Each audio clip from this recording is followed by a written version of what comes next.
Night of the Pufflings, written and photo illustrated by Bruce McMillan. Hala searches the sky every day. As she watches from high on a cliff overlooking the sea, she spots her first puffin of the season. She whispers to herself, Lunda, which means puffin in Iceland. Soon the sky is specked with them. Puffins everywhere. Millions of these birds are returning from their winter at sea. They are coming back to Hala's Island in the nearby uninhabited islands to lay eggs and raise puffin chicks. It's the only time they come ashore. While Hala and her friends are at school in the village beneath the cliffs, the puffins continue to land. These clowns of the sea return to the same burrows year after year. Once back, they busy themselves getting their underground nests ready. Hala and all the children of Heimaa can only wait and dream of the nights of the Pufflings yet to come. On the weekends, Hala and her friends climb over the cliffs to watch the birds.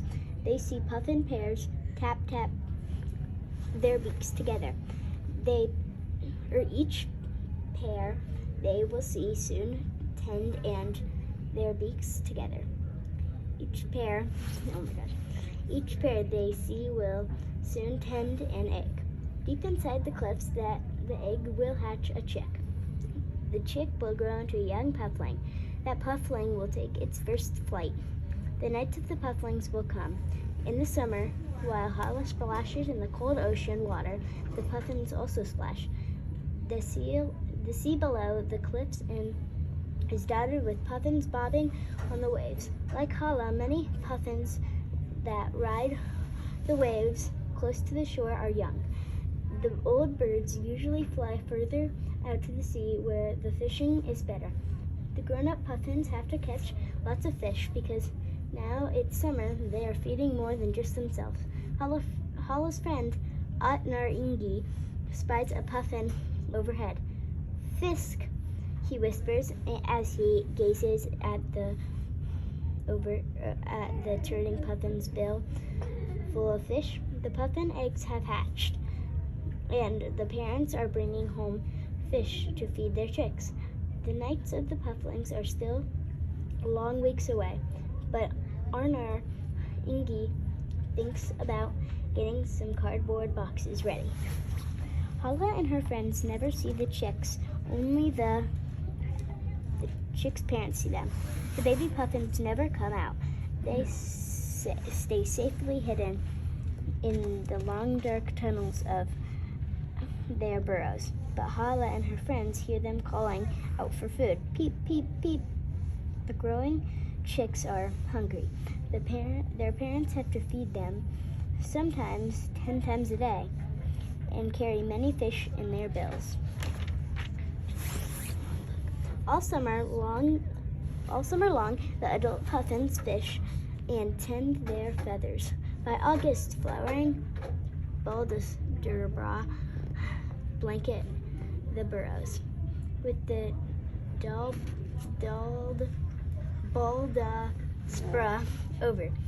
The hidden chicks have grown into young pufflings. The pufflings are ready to fly and will at last venture out into the night. Now it's time for Hala and her friends to get out their boxes and flashlights for the night of the pufflings. Starting tonight and for the next 2 weeks, the pufflings will be leaving for their winter at sea. Hala and her friends will spend each night searching for stranded pufflings that don't make it to the water, but the village cats and dogs will be searching too. There will be a race to see who finds the stray puffling first. At 10 o'clock, the streets of Heimaa are alive with roaming children. In the darkness of the night, the pufflings leave their burrows for their first flight. It's short for their first flight. It's a short, wing flapping trip from the high cliffs, but most of the birds splash land safely in the sea below. But some get confused by the village lights. Perhaps they think the lights are moonbeams reflecting on the water. Hundreds of pufflings crash land in the village every night, unable to take off from their flat ground. They run around and try to hide. Dangers await. Even if the cats and dogs don't get them, the pufflings might get run over by cars or trucks.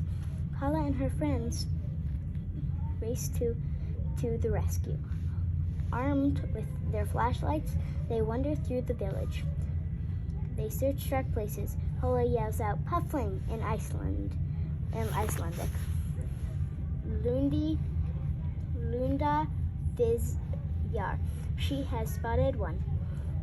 When the puffling runs down the street, she races after it, grabs it, and nestles it in her arms. Arnar Ingi catches one too. No sooner are the pufflings safe in the cardboard boxes than more of them in the land nearby. Lunda Fizjar.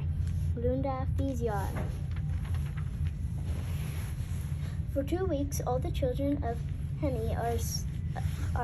Henny sleep late in the day so they can stay out at night. They rescue thousands of pufflings. There are pufflings everywhere, and helping hands too, even though the pufflings instinctively nip at the helping fingers. Every night, Hala and her friends take the rescued pufflings home. The next day, they send guests on their way.